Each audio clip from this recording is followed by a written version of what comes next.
Hi ಎಲ್ರಿಗೂ ನಮಸ್ಕಾರ. ನಾನು ಭುವಿ. ಈ ವಿಡಿಯೋದಲ್ಲಿ ನಾನೀಗ ಅಮಾಸ ದೇವನೂರು ಮಹಾದೇವ ಅವರು ಬರೆದಿರುವಂತಹ ಒಂದು ಸಣ್ಣ ಕಥೆನ ಹೇಳ್ತಾ ಇದ್ದೀನಿ. ಇದನ್ನು ಬರೆದವರು ದೇವನೂರು ಮಹಾದೇವ ಅವರು. ಇವರನ್ನು ಎಡಪಂಥೀಯ ಬರಹಗಾರರು ಅಂತ ಕರೀತಾರೆ. ಅಂದರೆ ಕೆಳವರ್ಗದ ಜನರು, ಕೆಳಜಾತಿಯ ಜನರು ಅಂತ ಆಗಿನ ಕಾಲದಲ್ಲಿ ಏನು ಪರಿಗಣಿಸ್ತಾ ಇದ್ರೋ ಅವ್ರ ಮೇಲಾದಂತಹ ದೌರ್ಜನ್ಯಗಳು, ತೊಂದರೆಗಳು, ಅವ್ರು ಪಟ್ಟಂತಹ ಕಷ್ಟಗಳು, ಶೋಷಣೆಗಳ ಬಗ್ಗೆ ಬರೀತಾರೆ. ಆ ಬರಹಗಳಿಂದಾನೇ ಅವರು ಹೋರಾಟ ಮಾಡ್ತಾರೆ ಅಂತ ಹೇಳ್ಬೋದು. ಈ ಕಥೆಯಲ್ಲಿ ಅಮಾಸ ಅನ್ನೋ ಒಂದು ಹುಡುಗನ ಇಟ್ಕೊಂಡು ಮೇಲ್ವರ್ಗದವರು ಕೆಳವರ್ಗದ ಜನರ ಮೇಲೆ ಮಾಡ್ತಿದ್ದಂತಹ ಶೋಷಣೆಗಳ ಬಗ್ಗೆ ಹೇಳ್ತಾ ಹೋಗ್ತಾರೆ. ಕಪ್ಪು ಮತ್ತು ಬಿಳಿ ಅಂತ ಇಲ್ಲಿ ಹೋಲಿಕೆ ಮಾಡಿ ಮೇಲ್ವರ್ಗದವರು ಮತ್ತು ಕೆಳವರ್ಗದವರು ಅಂತ ಬಿಂಬಿಸ್ತಾ ಇದ್ದಾರೆ. ಬಿಳಿ ಅಂತ ಅಂದರೆ ಮೇಲ್ವರ್ಗದವರು ಅಂತ, ಮತ್ತು ಕಪ್ಪು ಅಂತ ಅಂದರೆ ಕೆಳವರ್ಗದವರು ಅಂತ ಬಿಂಬಿಸಿದ್ದಾರೆ ಈ ಪಾಠದಲ್ಲಿ ಮುಖ್ಯವಾದ ಪಾತ್ರ ಅಂದರೆ ಅಮಾಸ. ಅಮಾಸ ಅಂದರೆ ಒಬ್ಬ ಹುಡುಗ. ಅವನಿಗೆ ಅಪ್ಪ ಅಮ್ಮ ಯಾರೂ ಇರೋದಿಲ್ಲ. ಅವನು ಕಪ್ಪಗಿದ್ದಿದ್ದಕ್ಕೋ ಅಥವಾ ಅಮಾವಾಸ್ಯೆ ದಿನ ಹುಟ್ಟಿದ್ದಕ್ಕೋ ಅವನ ಹೆಸರು ಅಮಾಸ ಅಂತಲೇ ಉಳ್ಕೊಬಿಟ್ಟಿರುತ್ತೆ. ಅವನು ಮಾರಿಗುಡಿಯಲ್ಲಿ ವಾಸ ಮಾಡ್ತಾ ಇರ್ತಾನೆ. ಮಾರಿಗುಡಿ ಅಂದರೆ ಅದು ಒಂದು ದೇವಸ್ಥಾನ. ಊರ ಹೆಸರು ಕೂಡ ಮಾರಿಗುಡಿ ಅಂತ ಹೇಳ್ತಿರ್ತಾರೆ. ಅಮಾಸನ ಥರ ಎಷ್ಟೋ ಜನ ಹುಡುಗರಿಗೆ ಅಪ್ಪ ಅಮ್ಮ ಇಲ್ಲದೆ ಇರೋರಿಗೆ ಅವ್ರಿಗೆಲ್ಲ ಈ ಮಾರಿಗುಡಿ ಒಂದು ನೆರಳಾಗಿದೆ. ಆದರೆ ಅಮಾಸ ಅನಾಥ ಅಲ್ಲ. ಅವ್ನು ನೋಡ್ಕೊಳ್ಳೋದಕ್ಕೆ ಒಂದು ಹಳೆ ತಲೆ ಇದೆ. ಅವನು ಹೆಂಗಿರ್ತಾನಂದರೆ ಯಾವಾಗಲೂ ಕಾಲ ಮೇಲೆ ಕಪ್ಪು ಕಂಬಳಿನ ಹೊದ್ಕೊಂಡು ಕಾಲು ಚಾಚ್ಕೊಂಡಿರ್ತಾನೆ, ಪಕ್ಕದಲ್ಲಿರೋ ಕಂಬಕ್ಕೆ ಹೊರ್ಕೊಂಡಿರ್ತಾನೆ, ಇಲ್ಲಾಂದರೆ ಕೈಯಲ್ಲಿ ಏನಾದರೂ ಎಣಿಸ್ತಾ ಇರ್ತಾನೆ. ಅವನಿಗೆ ರಟ್ಟೆಯಷ್ಟು ಉದ್ದ ಅಂದರೆ ಒಂದು ಕೈಯಷ್ಟು ಉದ್ದ ಮೀಸೆ ಇರುತ್ತೆ ಅಂತ ಹೇಳ್ತಾರೆ. ಮುಖ ಎಲ್ಲ ಸುಕ್ಕುಗಟ್ಟಿರುತ್ತೆ, ಮತ್ತು ಅವ್ನು ನೋಡೋಕ್ಕೆ ಕಪ್ಪಗಿರ್ತಾನೆ, ಮತ್ತು ಯಾವಾಗಲೂ ಏನೋ ಧ್ಯಾನ ಮಾಡೋ ಥರ ಅನಿಸುತ್ತೆ, ಮತ್ತು ಅರ್ಧ ಕಣ್ಣು ಮುಚ್ಚಿರುತ್ತೆ, ಮತ್ತು ಅವ್ರ ಪಕ್ಕದಲ್ಲಿ 2 ಬಿದಿರು ಕೋಲುಗಳಿರುತ್ತೆ. ಅದರಿಂದ ಏನಾದರೂ ಕೋಳಿ ಕುರಿ ಓಡಾಡ್ತಾ ಇದ್ದರೆ ಓಡಿಸ್ತಾರೆ ಇವರು. ಮತ್ತು ಎದ್ದು ನಿಂತ್ಕೋಬೇಕಾದ್ರೆ ಆ ಕೋಲುಗಳ ಸಹಾಯದಿಂದ ಎದ್ದು ನಿಂತ್ಕೋತಾರೆ. ಅವ್ರ ಹೆಸರು ಏನಂದರೆ ಕುರಿಯಯ್ಯ ಅಂತ. ಊರಲ್ಲಿ ಚಿಕ್ಕವರು ದೊಡ್ಡವರು ಎಲ್ಲರೂ ಇವ್ರನ್ನ ಕುರಿಯಯ್ಯ ಅಂತ ಕರಿತಾ ಇರ್ತಾರೆ. ಇವ್ರ ಕಣ್ಮುಂದೆನೇ ಅಮಾಸ ಬೆಳೀತಾ ಬರ್ತಾನೆ. ಅವನಿಗೀಗ 10 ವರ್ಷನೋ 11 ವರ್ಷನೋ ನಡೀತಾ ಇದೆ. ಕುರಿಯಯ್ಯ ಅವನ ಅಮಾಸ ಅಂತ ಕರೆದ್ರೆ ಹ್ಞೂ ಅನ್ನೋದೇ ಅವನ ಕೆಲಸ ಆಗಿರುತ್ತೆ. ಕುರಿಯಯ್ಯ ಚಿಕ್ಕ ವಯಸ್ಸಲ್ಲಿದ್ದಾಗ ದೊಡ್ಡಗೌಡ್ರು ಅನ್ನೋರ ಮನೇಲಿ ಕೆಲಸ ಮಾಡ್ತಾ ಇರ್ತಾನೆ. ಅಲ್ಲಿ ಕುರಿನ ನೋಡ್ಕೊತಿರ್ತಾನೆ. ಅದೇ ಅಭ್ಯಾಸನೋ ಏನೋ ಇವಾಗಲೂ ಕೂಡ ಮಲ್ಕೊಂಡಾಗ ಎಲ್ಲ ಬೆರಳನ್ನ ಎಣಿಸ್ತಾ ಇರ್ತಾನೆ. ಈ ಅಮಾಸ ಮತ್ತು ಕುರಿಯಯ್ಯಗೆ ಏನು ಕೆಲಸ ಅಂದರೆ ಮಠದ ಬೆಲ್ ಆಗೋದನ್ನೇ ಕಾಯ್ತಾ ಇರ್ತಾರೆ ಸಂಜೆ ಆಗಿಬಿಟ್ರೆ. ಆ ಮಠದ ಬೆಲ್ಲು ಆಗ್ತಾ ಇದ್ದಂಗೆ ಅಮಾಸ ಏನು ಮಾಡ್ತಾನೆ, ಕುರಿಯಯ್ಯ ಪಕ್ಕದಲ್ಲಿ ತಟ್ಟೆ ಗ್ಲಾಸು ಎಲ್ಲ ಇರುತ್ತಲ್ವ, ಅದನ್ನ ಎತ್ಕೊಂಡು ಓಡೋಗ್ತಾನೆ ಕತ್ಲಲ್ಲಿ. ಅವನು ಓಡೋ ರಭಸಕ್ಕೆ ಆ ಕತ್ಲೆ ಕಿತ್ಕೊಂಡು ಕುಲ್ಕೋ ಹಂಗೆ ಅನ್ನಿಸ್ತಾ ಇತ್ತಂತೆ. ಅವನು ಮತ್ತೆ ಯಾವಾಗ ವಾಪಸ್ ಬರ್ತಾನೆ ಅಂತ ಯಾರಿಗೂ ಗೊತ್ತಾಗ್ತಾ ಇರಲಿಲ್ವಂತೆ. ಅವನು ಕತ್ಲೆಯಲ್ಲಿ ಅಯ್ಯ ಅಂತ ಕೂಗ್ದಾಗ್ಲೇ ಗೊತ್ತಾಗ್ತಾ ಇದ್ದಿದ್ದು. ಮತ್ತು ಮಠದಲ್ಲಿ ತಂದಂತಹ ಊಟ ಮುದ್ದೆ ಸಾರನ್ನ ತಿಂದು ಇಬ್ಬರು ಮಲ್ಕೊಬಿಡ್ತಾ ಇದ್ರಂತೆ. ವರ್ಷಕ್ಕೊಂದ್ಸತಿ ಎಲ್ಲ ಊರಲ್ಲೂ ಜಾತ್ರೆ ಬರೋ ಹಾಗೇನೆ ಮಾರಿಗುಡಿಯಲ್ಲೂ ಮಾರಿ ಹಬ್ಬ ಮಾಡ್ತಾ ಇದ್ರಂತೆ. ಮಾರಿ ಹಬ್ಬ ಅಂದರೆ ತುಂಬ ಜೋರು. ಇಡೀ ಮಾರಿಗುಡಿನೇ ಸ್ವಚ್ಛ ಮಾಡಿ ಮಾರಿಗುಡಿನ ಯಾವ ಥರ ಸಜ್ಜುಗೊಳಿಸಿದ್ರು ಅಂದರೆ ದುಂಬು ಧೂಳು ತೊಳೆದ್ಬಿಟ್ಟು, ಅಂದರೆ ಅಲ್ಲಿರೋ ಧೂಳನ್ನೆಲ್ಲ ತೊಳೆದು, ಮತ್ತು ಆ ಮಾರಿಗುಡಿಯ ಗೋಡೆಗಳಿಗೆಲ್ಲ ಕೆಮ್ಮಣ್ಣು ಬಳ್ದಿರ್ತಾರೆ, ಅದ್ರ ಮೇಲೆ ಸುಣ್ಣ ಬಳ್ದಿರ್ತಾರೆ, ಅಂದರೆ ಬಿಳಿ ಬಣ್ಣ ಬಳ್ದಿರ್ತಾರೆ. ಅಲ್ಲಿ ಸುತ್ತಲೂ ಬಿಳಿ ಬಣ್ಣನೇ ತುಂಬಿಕೊಂಡಿರುತ್ತೆ. ಅದ್ರ ಮೇಲೆ ಎಳೆ ಬಿಸಿಲು ಬೀಳ್ತಾ ಇದ್ದಂಗೆ ಇನ್ನೂ ಫಳಫಳ ಅಂತ ಹೊಳಿತಾ ಇರುತ್ತೆ. ಮತ್ತು ಅಲ್ಲಿ ಪಂಜುಗಳನ್ನ ರೆಡಿ ಮಾಡ್ತಾಯಿದ್ರು.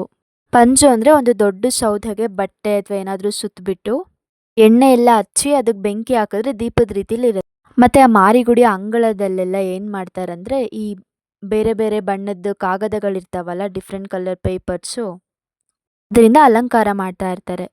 ಈಗ ಅಲ್ಲಿಗೆ ಬಸಣ್ಣ ಅಂತ ಒಬ್ಬ ಬರ್ತಾನೆ. ಅವನು ಫ್ರೆಂಚ್ ಮೀಸೆನ ಬಿಟ್ಟಿರ್ತಾನೆ. ಅವನು ಕಪ್ಪಗೆ ಕುಳ್ಳಕ್ಕಿರ್ತಾನೆ. ಅವನು ಬಿಳಿ ಬಟ್ಟೆ ಹಾಕ್ಕೊಂಡಿರೋದ್ರಿಂದನೋ ಏನೋ ಇನ್ನೂ ಜಾಸ್ತಿ ಕಪ್ಪು ಕಾಣ್ತಾ ಇರ್ತಾನೆ.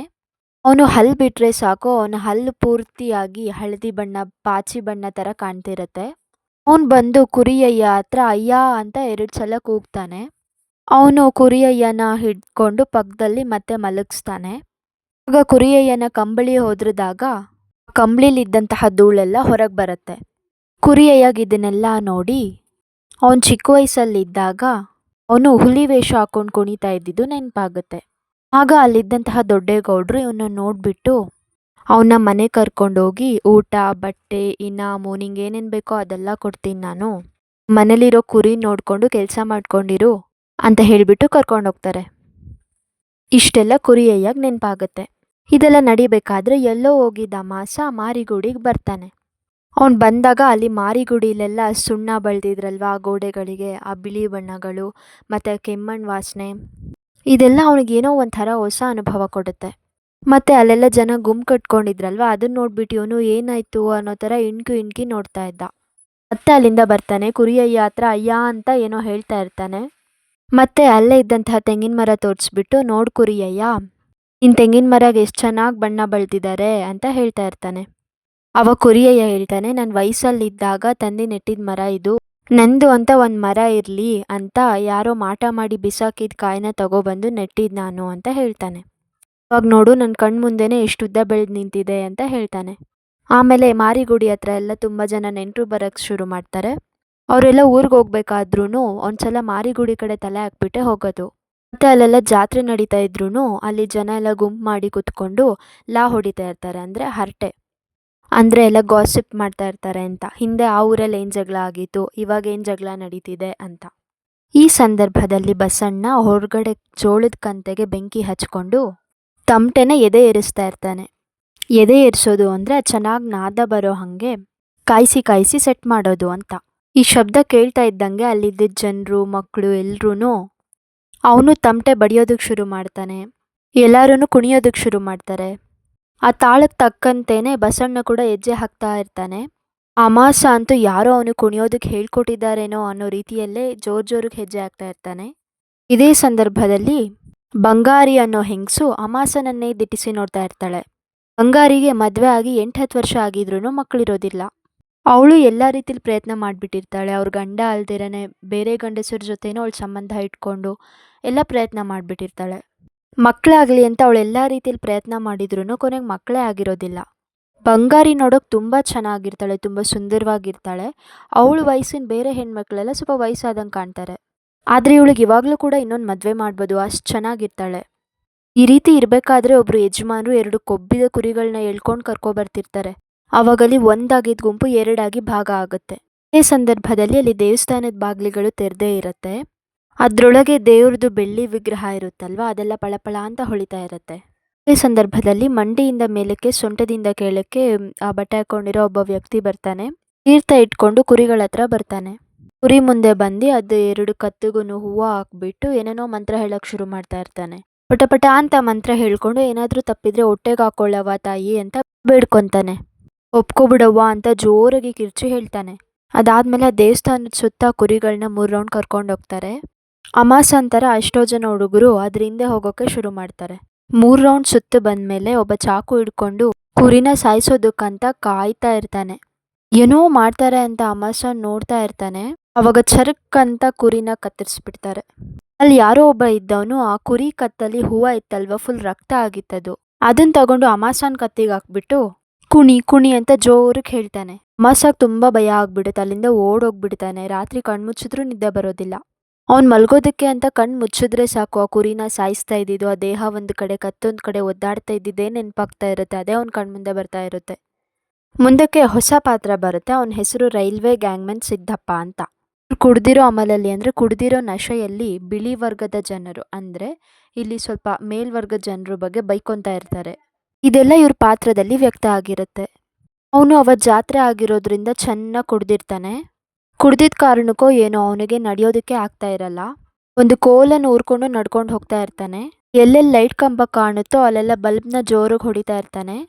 ಹೊಡೆದಿದ್ದ ಸದ್ದು ಊರಿಗೆಲ್ಲ ಕೇಳಿಸ್ತಾ ಇರುತ್ತೆ. ಅಷ್ಟರಲ್ಲಿ ರಾಜಕಾರಣಿಯನ್ನೋ, ಕಾಂಟ್ರಾಕ್ಟ್ರನ್ನೋ, ರೈಲ್ವೆ ಬಾಸ್ನೋ, ಆಣಿ ಬಡ್ಡಿ ಸಾಲ ಕೊಡೋ ಮಾದಪ್ಪನನ್ನೋ ಎಲ್ರೂ ಬಿಳಿ ಬಟ್ಟೆ ಹಾಕೊಂಡು ನೀವು ದೇಶ ಸುತ್ತೀರಾ, ನೀನು ದೊಡ್ಡವನು ಅಂತ ನಮ್ಮಂಥವ್ರ ಮುಖ ನೋಡ್ಬಿಟ್ಟು ಮೂಗು ಮುಚ್ಕೊತೀಯಾ, ನಮ್ಮನ್ನು ಉದ್ಧಾರ ಮಾಡ್ತೀನಿ ಅಂತ ಎಲ್ಲರ ಹತ್ರ ಹೇಳ್ಕೊಂಡು ಬರ್ತಾ ಇರ್ತೀಯಾ ಅಂತ ಇವನು ಜೋರಕ್ಕೆ ಬೈಕೋತಿರ್ತಾನೆ. ಅಷ್ಟರಲ್ಲಿ ಕಾರ್ ಬಂದಿದ ತಕ್ಷಣ ನಮ್ಮ ಮೇಲೆ ಕಾರ್ ಬಿಡ್ತೀರಾ ನೀವು, ಬಿಡ್ರಪ್ಪೋ ಬಿಡ್ರಿ, ಎಷ್ಟು ಅಂತ ನಗ್ತೀಯಾ, ನಗು, ನಕ್ಕಿದ್ರೆ ನಿಂಗೂ ಒಂದು ಕಾಲ ನನಗೂ ಒಂದು ಕಾಲ, ಕಮ್ಯುನಿಸಮ್ ಬರಬೇಕು, ಅವಾಗ ನಿನ್ನ ನಗು ಹೋಗುತ್ತೆ, ಅವಾಗ ನಾನು ನಿನ್ನ ನೋಡಿ ನಗ್ತೀನಿ. ಕಮ್ಯುನಿಸಮ್ ಅಂದರೆ ಈಕ್ವಾಲಿಟಿ, ಅಂದರೆ ಎಲ್ರೂ ಒಂದೇ ಸಮಾನವಾಗಿ ನೋಡೋದು, ಮೇಲ್ಜಾತಿ ಕೀಳ್ಜಾತಿ, ಮೇಲ್ವರ್ಗ ಕೆಳವರ್ಗ ಅಂತ ಅಲ್ದಿರ ಎಲ್ರೂ ಒಂದೇ ಸಮಾನವಾಗಿ ನೋಡೋದನ್ನ ಹೇಳ್ತಾರೆ. ಹೀಗೆ ಎಷ್ಟೋ ಹೊತ್ತು ಬೈಕೊಂತ ಜೋರಿಗೆ ಚೀರ್ತಾ ಮಾತಾಡ್ಕೊತ ಹೋಗ್ತಾ ಇದ್ದಾಗ ಇದರಿಂದ ಅಮಾಸ ಬೆಚ್ಚಿ ಬಿದ್ದು ಎದ್ದು ಎದ್ದು ಕುತ್ಕೋತಿದ್ದ. ಎಷ್ಟೋ ಹೊತ್ತಾದ್ಮೇಲೆ ಸಿದ್ದಪ್ಪನ ಧ್ವನಿ ಕೇಳಿಸಿಲ್ಲ. ಎಲ್ಲಿ ಬಿದ್ನೋ ಏನು ಕತೆನೋ ಗೊತ್ತಾಗಿಲ್ಲ. ಅಲ್ಲಿಗೆ ಆ ಜಾತ್ರೆ ದಿನದ ರಾತ್ರಿ ಮುಗಿಯುತ್ತೆ. ಮಾರನೇ ದಿನ ಬೆಳಗಾದಾಗ ಮಾರಿಗುಡಿಲಿ ಎಲ್ರಿಗೂ ನಿದ್ದೆ ಆಕಳಿಸ್ತಾ ನಿಧಾನಕ್ಕೆ ಎದ್ದೊಳ್ತಾ ಇರ್ತಾರೆ. ಅವತ್ತು ಕೂಡ ಅಲ್ಲಿ ಹುಲಿ ವೇಷದ ಕುಣಿತ ಇರುತ್ತೆ. ಆ ಗುಂಪಿಂದ ಬಾಯಲ್ಲಿ ನಿಂಬೆಹಣ್ಣು ಇಟ್ಕೊಂಡೆಲ್ಲ ಕುಣಿತಾ ಇರ್ತಾರೆ. ಮತ್ತು ಅಲ್ಲಿ ಕೋಡಂಗಿ ಕುಣಿತಾ ಇರುತ್ತೆ, ಅದೆಲ್ಲರನ್ನೂ ತೀಟೆ ಮಾಡ್ತಾ ಇರುತ್ತೆ. ಮತ್ತು ಕತ್ತೆ ಕಿರುಬ ಕುಣಿತಾ ಇರುತ್ತೆ. ಅವರು ಚೆನ್ನಾಗಿ ಪಾತ್ರಕ್ಕೆ ತಕ್ಕಂತೆ ಹೊಂದಿಕೊಂಡು ಕುಣಿತಿರ್ತಾರೆ. ಅಲ್ಲಿ ಅಮಾಸನೂ ಕೂಡ ಚಿಕ್ಕದಾಗಿ ಹುಲಿ ವೇಷ ಹಾಕ್ಕೊಂಡು ಕುಣಿತಾ ಇರ್ತಾನೆ. ಈ ರೀತಿಯಲ್ಲಿ ಜಾತ್ರೆ ಎಲ್ಲ ಮುಗಿಯುತ್ತೆ. ರಾತ್ರಿ ಆದಾಗ ಯಾರಿಗೂ ನಿದ್ದೆನೇ ಬರೋದಿಲ್ಲ. ಎಲ್ರಿಗೂ ಆ ಜಾತ್ರೆದೇ ಗುಂಗಲ್ಲಿರ್ತಾರೆ. ಅವತ್ತು ಆ ಊರಿನ ಗೌಡ್ರಿಗೂ ನಿದ್ದೆ ಬಂದಿರೋದಿಲ್ಲ. ಅವ್ನಿಗೆ ಎಚ್ಚರ ಆದಾಗ ಅವನು ಜೀತದಾಳಿರ್ತಾನಲ್ವ, ಅಂದರೆ ಮನೆ ಕೆಲ್ಸದವನು, ಅವಾಗ ಅವನ್ನ ಕೇಳ್ತಾನೆ, ಅಲ್ಲಿ ಒಂದು ಮರಿ ಹುಲಿ ಕುಣಿತಾ ಇತ್ತಲ್ವಾ, ಅವನು ಯಾರು ಅಂತ ಕೇಳ್ತಾನೆ. ಆಗ ಜೀತದಾಳು ಹೇಳ್ತಾನೆ, ತಾಯಿ ತಂದೆ ಯಾರೂ ಇರಲಿಲ್ವಲ್ಲ, ಅಮಾಸ ಅವನು ಅಂತ. ಅಲ್ಲ, ಇವನ ಇಷ್ಟುದ್ದ ಆಗ್ಬಿಟ್ಟಿದ್ದಾನ ಇವನು ಅಂತ ಆಶ್ಚರ್ಯ ಪಡ್ಕೋತಾರೆ ಗೌಡ್ರು. ಗೌಡ್ರು ಕಣ್ಮುಂದೆ ಅಮಾಸ ಹುಲಿ ವೇಷ ಹಾಕ್ಕೊಂಡು ಬಗೆ ಕುಣಿಯುತ್ತಾ ಬರೋ ಹಾಗೆ ಅನ್ನಿಸ್ತು. ಗೌಡ್ರು ಅಂತ ಮೇಲ್ವರ್ಗ ಜನ ಆಗಿ ಅಮಾಸ ಅಂತ ಒಂದು ಕೀಳು ಜಾತಿ ಒಂದು ಹುಡುಗನ್ನ ಅವ್ನ ಪ್ರತಿಭೆ ನೋಡಿ ಮೆಚ್ಚುಗೆ ಪಡ್ಕೊತಾ ಇದ್ರು. ಅಂದರೆ ಇಲ್ಲಿ ಜಾತಿ ಅನ್ನೋದೇನೂ ಅಲ್ಲ, ಅವರಿಗಿರೋ ಪ್ರತಿಭೆ ಮುಖ್ಯ ಅಂತ ಹೇಳ್ಬೋದು. ಈಗ ಪ್ರೀವಿಯಸ್ ಇಯರ್ ಕ್ವೆಶನ್ ಪೇಪರ್ ನೋಡೋಣ. ನೋಡಿ, ಎಲ್ಲ ಮೇನ್ಸಲ್ಲೂ ಇದು ತುಂಬ ಮುಖ್ಯ ಆಗಿದೆ. ಈ ಪಾಠ ತುಂಬ ವೆಯ್ಟೇಜ್ ಇದೆ. 2 ಮಾರ್ಕ್ಸಿಗೆ ಕೇಳಿದಾಗ ಮಾರಿಗುಡಿಯ ಸ್ವರೂಪ ಅಂದರೆ ಅದು ಅನಾಥ ಜನರಿಗೆಲ್ಲ ಆಶ್ರಯ ಕೊಡ್ತಿತ್ತಲ್ಲ, ಅದನ್ನು ಬರಿಬೋದು. 5 ಮಾರ್ಕ್ಸ್ಗೆ ರೈಲ್ವೆ ಗ್ಯಾಂಗ್ಮನ್ ಸಿದ್ದಪ್ಪ ಬಗ್ಗೆ ಕೇಳಿದ್ದಾರೆ. ಅವನು ಹೇಗೆ ವರ್ತಿಸಿದ, ಏನು ಬೈತಿದ್ದ ಅಂತ ಬರಿಬೇಕು. 10 ಮಾರ್ಕ್ಸಿಗೆ ಏನು ಕೇಳಿದ್ದಾರೆ ಅಂದರೆ ಗ್ರಾಮೀಣ ಪರಿಸರ ಅಂದರೆ ಹಳ್ಳಿಯಲ್ಲಿ ವೈವಿಧ್ಯತೆ ಅಂದರೆ ಏನು ಸ್ಪೆಷಾಲಿಟಿ ಇದೆ, ಮತ್ತು ಅಸಮಾನತೆ ಅಂದರೆ ಇನ್ಇಕ್ವಾಲಿಟಿ ಈ ಪಾಠದಲ್ಲಿ ಹೆಂಗೆ ತೋರಿಸಿದ್ದಾರೆ ಅಂತ. ಅಷ್ಟೇ, ಧನ್ಯವಾದಗಳು.